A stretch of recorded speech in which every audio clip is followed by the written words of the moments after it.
Hello students, कैसे हैं आप लोग? आई होप आप लोगों की पढ़ाई बहुत अच्छी चल रही होगी। आज हम लोग सीयूईटी बीएड के लिए टीचिंग एप्टीट्यूड के एमसीक्यू सॉल्व करने वाले हैं। तो चलिए आइए शुरू करते हैं बिना किसी देरी के। आपकी स्क्रीन पर आपको पहला क्वेश्चन दिखाई दे रहा होगा, जो कि सफलता, असफलता और जीवन के प्रति अभिव्यक्ति से रिलेटेड है। पहला क्वेश्चन है कि प्रयासों के बावजूद भी जीवन में सफलता न मिलने पर आपको क्या करना चाहिए? ऑप्शन ए, भाग्य का लेखा मानकर संतोष कर लेना चाहिए। ऑप्शन बी, सफलता पाने तक प्रयास जारी रखेंगे। ऑप्शन सी, जीवन लक्ष्य को सरल बनाने का प्रयास करेंगे। ऑप्शन डी है कि तटस्थ रूप में आप प्रयास करेंगे। बताइए क्या करेंगे आप? बिल्कुल सही। क्या करेंगे? जीवन लक्ष्यों को सरल बनाने का प्रयास करेंगे। ठीक है, जो लक्ष्य वैसे डिसाइड करेंगे जहाँ तक हम पहुँच सकते हैं। कभी कभी क्या होता है ना कि हम अपने लक्ष्यों को इतना ऊंचा बना लेते हैं, मतलब हवाबाजी करने के चक्कर में, कि हमारे हाथ में कुछ भी नहीं लगता है। तो इसलिए सबसे पहले हम क्या करेंगे? छोटे लक्ष्यों से शुरुआत करेंगे, फिर धीरे धीरे अपने लक्ष्यों को क्या करेंगे? बड़ा करेंगे। फिर देखिए, आपका मित्र अच्छे अंकों से उत्तीर्ण होकर भी अभी तक नौकरी नहीं पा सका है। आपके विचार से ए, उसका भाग्य उसका साथ नहीं दे रहा है, नहीं तो अब तक उसे नौकरी मिल गई होती। उसके प्रयासों में कहीं कहीं कमी अवश्य है, नहीं तो उसे कोई ना कोई नौकरी मिल गई होती। ऑप्शन सी, उसकी सिफारिश नहीं है इसलिए अभी तक उसे नौकरी नहीं मिल पाई है। ऑप्शन डी, उसके पास पर्याप्त पैसे नहीं है जिसके बल पर उसे नौकरी मिल सके। इसका करेक्ट आंसर क्या होगा? कि उसके प्रयासों में ही कहीं कहीं कमी है, नहीं तो उसे कोई ना कोई नौकरी अवश्य मिल गई होती। फिर देखिए, मनुष्य जीवन के किसी भी क्षेत्र में मनोविज्ञान का ज्ञान होना आवश्यक है। ऑप्शन ए, विभिन्न परिस्थितियों में मानव व्यवहार को समझने के लिए। ऑप्शन बी, जीवन की विभिन्न समस्याओं के निवारण के लिए। ऑप्शन सी, मनुष्य के जीवन को सुखमय बनाने के लिए। Option D, all. तो इसका क्या हो जाएगा? Option D, all. अब देखिए, अंतः व्यक्तिक संबंधों के बारे में एमसीक्यूज है। सबसे पहला है कि आप कैसे छात्रों को पसंद करते हैं। पहला, जो हमसे ट्यूशन पढ़ते हैं। दूसरा, जो हमारी चापलूसी करते हैं। तीसरा, जो हमसे शिक्षा के विषयों पर चर्चा करते हैं या जो शांत रहते हैं। तो जो हमसे शिक्षा के विषयों पर क्या करते हैं? चर्चा करते हैं। फिर देखिए, परीक्षा परिणामों के सुधार हेतु छात्रों में परस्पर संबंध होने चाहिए। किस तरह के संबंध होने चाहिए बताइए? ऑप्शन बी, प्रतियोगितात्मक संबंध होने चाहिए। फिर देखिए, आज कोई भी व्यक्ति तभी उन्नति कर सकता है जब वह जाति, धर्म, संप्रदाय, लिंग आदि के आधार पर संबंध बनाता हुआ ऊपर उठता चले। इस कथन से आप कहाँ तक सहमत हैं? तो इस कथन से हम पूर्णतः सहमत हैं। फिर देखिए, अगला है कि आपकी अपनी जाति के कुछ छात्र ऐसा समझते हैं कि चूंकि आप उनकी जाति के हैं तो आप उन्हें कभी भी कुछ भी नहीं कहेंगे। आपकी राय में क्या करते हैं? वे गलत सोचते हैं। आप सचमुच कुछ कहेंगे, आपके मन में कोई ऐसी धारणा है। कक्षा के सभी छात्र आपके लिए समान हैं। बताइए इसका करेक्ट आंसर क्या होगा? कि वे गलत सोचते हैं। कोई भी छात्र कक्षा में कमजोर है, उसकी कमजोरी दूर करने की दिशा में आप क्या करेंगे? बताइए क्या करेंगे? कक्षा में उसकी सहायता करेंगे। ठीक है। फिर देखिए, समायोजन से रिलेटेड क्वेश्चन लिखा हुआ है कि भारत में शैक्षिक प्रशासन में ऐसी बहुत सी बातें नहीं हैं जो वांछित हैं। यह टिप्पणी किसने दी है? बताइए इस तरह के। हाँ, एक बात और, ये जो स्टेटमेंट वाले क्वेश्चन है ना, कि किसी का भी मतलब महापुरुषों का एक स्टेटमेंट दे देगा या फिर किसी आयोग का, और फिर नीचे लिखा रहेगा ऑप्शंस में कि ये किसका है। ये इस तरह के क्वेश्चन भी अभी सीयूईटी बीएड में काफ़ी ज़्यादा पूछे जा रहे हैं। ठीक है, तो इस तरह के क्वेश्चन को एक बार आप देख लेंगे। सबसे पहला देखिए, भारत में शैक्षिक प्रशासन में ऐसी बहुत सी बातें नहीं हैं जो वांछित है। यह टिप्पणी किसने कही थी? बताइए। बिल्कुल सही, कोठारी आयोग ने बोला था कि भारत में शैक्षिक प्रशासन में ऐसी बहुत सी बातें हैं जो वांछित है। ठीक है, सॉरी, ऐसी बहुत सी बातें नहीं हैं जो वांछित है। फिर देखिए, विद्यालय प्रशासन का मूल्यांकन किस लिए किया जाना चाहिए? पहला, यह जानने हेतु कि शिक्षकों द्वारा शिक्षण कार्य कैसे किया जा रहा है। दूसरा, यह जानने हेतु कि विद्यालय का अनुशासन कैसा है। तीसरा, यह जानने हेतु कि प्रत्याशित लक्ष्यों की पूर्ति कहाँ तक हुई है। ऑप्शन नंबर डी क्या है? उपर्युक्त सभी। बताइए इसका करेक्ट आंसर क्या होगा? बिल्कुल सही, ऑप्शन नंबर सी, यह जानने के लिए कि प्रत्याशित लक्ष्यों की जो पूर्ति है वह कहाँ तक हुई है। इसके लिए विद्यालय प्रशासन का मूल्यांकन अति आवश्यक है। विद्यालयी अनुशासन में विशेष बल दिया गया है। बताइए, विद्यालयी अनुशासन में विशेष बल दिया गया है किन चीज़ों पर? तो आत्म अनुशासन पर। अनुशासन बालक को क्या देता है? तो अनुशासन बालक को शक्ति देता है। ऑप्शन नंबर ए, शक्ति। फिर देखिए, यदि दो छात्राएं आपस में झगड़ रही हों तो आप क्या करेंगे? यदि दो छात्राएं आपस में झगड़ रही हो तो आप क्या करेंगे? दोनों को डांट कर अलग कर देंगे। ठीक है, ऑप्शन नंबर सी। विचार संप्रेषण से रिलेटेड क्वेश्चन है। सबसे पहला है कि कठिन एवं जटिल विषय वस्तु को पढ़ाना चाहिए बाद में, खंडों में, बीच बीच में, छात्रों की इच्छा के अनुसार। तो बताइए कैसे पढ़ाना चाहिए? खंडों में पढ़ाना चाहिए। ऑप्शन नंबर बी, खंडों में। फिर देखिए, लंबे वाक्य एवं नकारात्मक भाषा विचार संप्रेषण को बनाते हैं कैसे? तो अप्रभावी। ऑप्शन नंबर ए, अप्रभावी। कंप्यूटर सहाय अनुदेशन विचार संप्रेषण की एक विधि है जिसके द्वारा संप्रेषित किए जाते हैं। बताइए क्या संप्रेषित किए जाते हैं? अत्यंत ही कठिन विचार। ऑप्शन नंबर बी, अत्यंत ही कठिन विचार। फिर देखिए, कक्षा में छात्र तथा अध्यापकों के बीच संप्रेषण होता है अंतःक्रिया हेतु। ऑप्शन नंबर डी, अंतःक्रिया हेतु। फिर देखिए, शैक्षिक प्रौद्योगिकी सहायता करती है कलांश बिताने में, संप्रेषण करने में, काम बढ़ाने में, शिक्षण को उपयोगी बनाने में। तो बताइए किस चीज़ में हेल्प करती है? शिक्षण को उपयोगी बनाने में। फिर देखिए, कक्ष में विचार संप्रेषण निर्भर करता है किन चीज़ों पर? तो निर्भर करता है कक्षा की अंतःक्रियाओं पर। ऑप्शन नंबर डी, कक्षा की अंतःक्रियाओं पर। फिर देखिए, यदि अध्यापक को लंबे भाषण देने भी पड़े तो उसे बीच बीच में क्या करना चाहिए? बताइए, यदि अध्यापक को लंबे भाषण देने भी पड़े तो उसे क्या करना चाहिए? बीच बीच में रुकना चाहिए। ठीक है, ऐसा नहीं कि एक सुर में बोले जा रहे हैं। उससे क्या होता है ना कि जो सुनने वाले लोग होते हैं उनका क्या होता है? इंटरेस्ट कम होने लगता है। देखिए, जागरूकता एवं जवाबदेहिता के बारे में भी एक क्वेश्चन है कि आज के युग में प्रचलित नारी शिक्षा के विषय में आपका क्या मत है? पहला, यह अपर्याप्त और उपयोग है, यह अपर्याप्त और असंबंधित है, यह अभी थोड़ा और विकास चाहती है, इस पर व्यय नहीं करना चाहिए। ये तो पूर्णतः गलत है। बताइए आपके क्या मत है? बिल्कुल सही कि यह अपर्याप्त और असंबंधित है। ठीक है, साक्षरता अभियान में आप किस प्रकार सहयोग दे सकते हैं? नौकरी करके, अपने को साक्षर करके, साक्षरता का महत्व बताकर, दो व्यक्तियों को साक्षर करके। तो दो व्यक्तियों को साक्षर करके ही आप साक्षरता अभियान में अपनी भूमिका दे सकते हैं, अपना सहयोग दे सकते हैं। ठीक है, बुनियादी शिक्षा का विचार देन है। बुनियादी शिक्षा का विचार देन है जाकिर हुसैन की, जवाहरलाल नेहरू की, मौलाना आज़ाद की, महात्मा गांधी की। Option number D, Mahatma Gandhi की। ठीक है,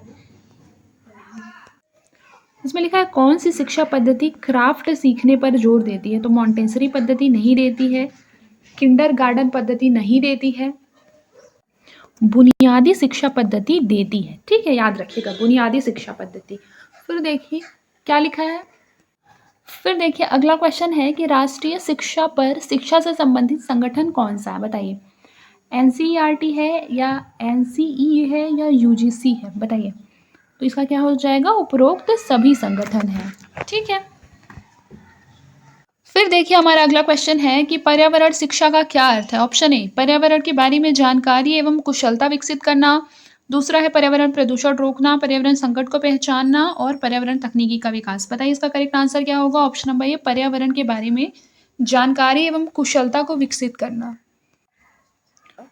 फिर देखिए, एनसीईआरटी का मुख्यालय कहाँ है? ये तो काफ़ी इंपॉर्टेंट क्वेश्चन हो जाता है। तो ये न्यू दिल्ली में है। फिर देखिए, छात्रों में सामाजिक चेतना विकसित की जा सकती है। आइए ऑप्शन देखते हैं। ऑप्शन ए, अध्यापक के भाषण से, विचार विमर्श से, पुस्तक पढ़ाने में, समाचार पत्र पढ़ने में। बताइए किस तरीके से?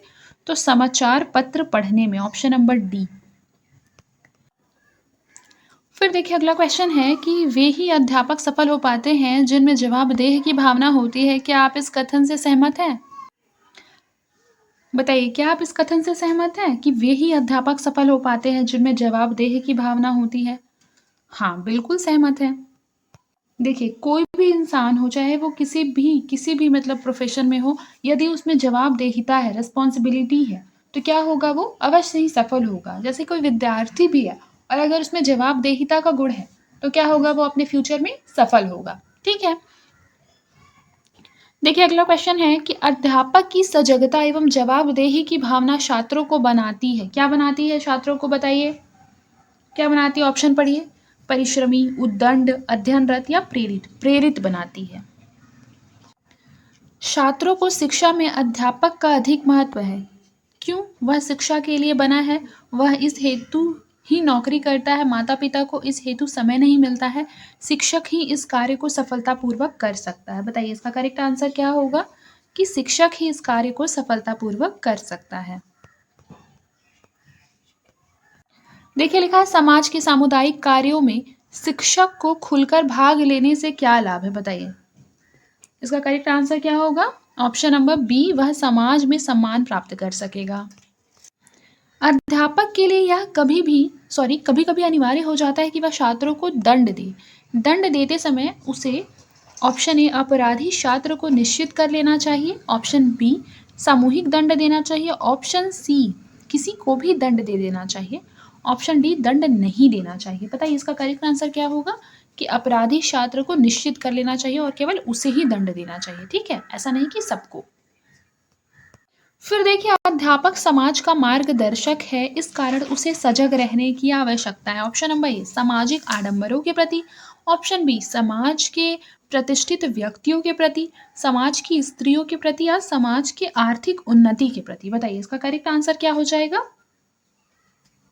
ऑप्शन नंबर ए सामाजिक आडंबरों के प्रति। फिर देखिए शैक्षिक प्रयोग, समस्याएं एवं नवाचार। पहला क्या है कि अच्छी पाठ्य पुस्तकों के संबंध में कैसा वर्णन होना चाहिए? बताइए अच्छी पाठ्य पुस्तकों के संबंध में कैसा वर्णन होना चाहिए? विस्तार पूर्वक, केवल इतनी की पाठ्य सामग्री को अतिरिक्त अध्ययन के लिए प्रोत्साहित करें, केवल संक्षिप्त रूपरेखा, केवल प्रश्न एवं उनके उत्तर। बताइए अच्छी पाठ्य पुस्तकों के संबंध में कैसा वर्णन होना चाहिए? केवल इतना कि पाठ्य सामग्री जो अतिरिक्त अध्ययन के लिए प्रोत्साहित करे। Option number B.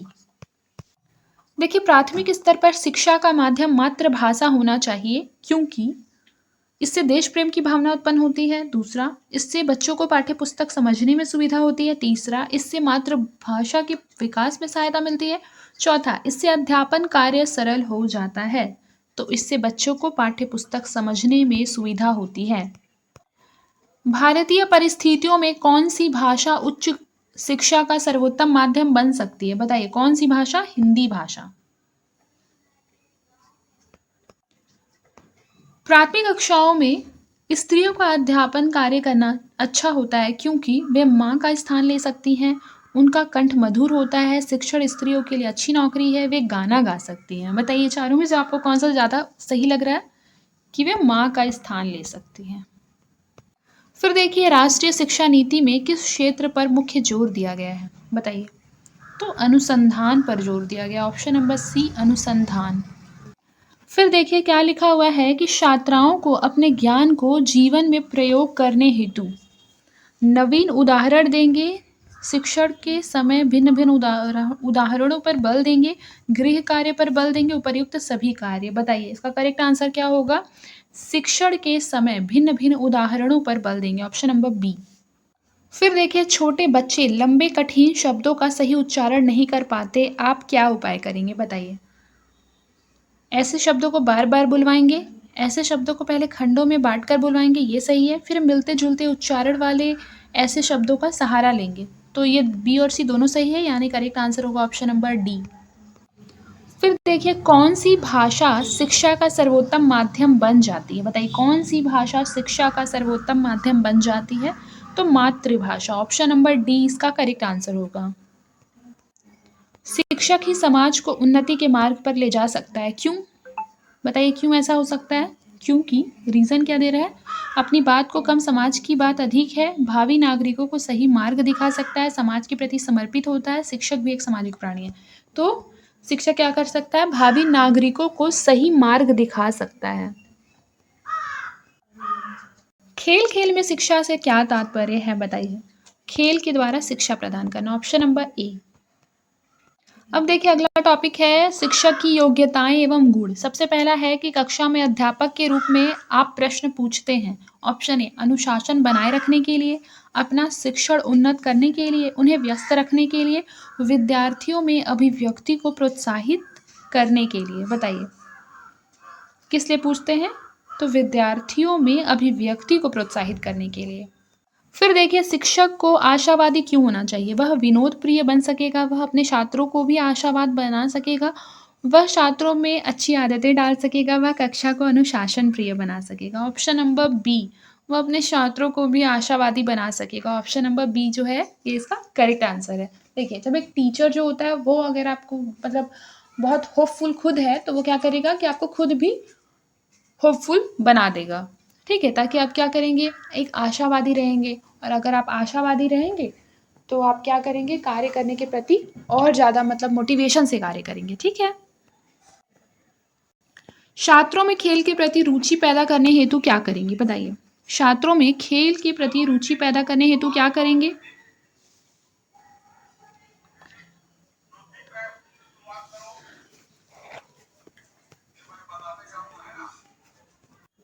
देखिए लिखा है छात्रों में खेल के प्रति रुचि पैदा करने हेतु क्या करेंगे? खेलों के महत्व पर भाषण देंगे, बिल्कुल गलत। उनके साथ खेलेंगे, गलत।